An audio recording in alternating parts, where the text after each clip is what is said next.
Nel dire queste cose io ho il mio conflitto di interesse regionale, nel senso che, come dice il mio cognome, sono di origine veneta, orgoglioso di questa origine veneta.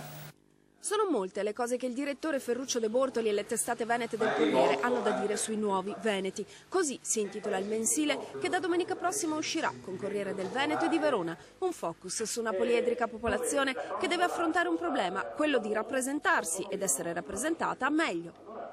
E io credo che curare di più questa immagine faccia bene ai veneti, ma faccia bene soprattutto al nostro paese, che ha molto bisogno dei veneti.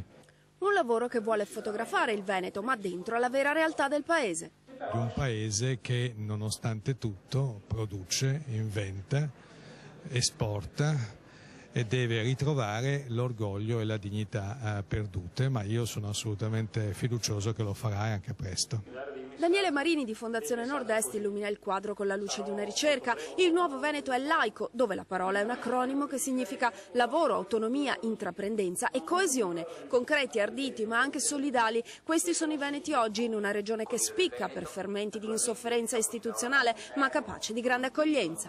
È una regione che ha reagito accogliendo, ma che ha anche reagito forse amplificando le contraddizioni che 500.000 immigrati hanno portato, dando all'esterno l'immagine di essere solo una regione rivendicativa, una regione che ha fatto di sé la teoria del lamento e non una regione che nell'invisibilità, nella sua invisibilità invece ha accolto gli immigrati, ha tentato di li ha inseriti, ha tentato di aiutarli.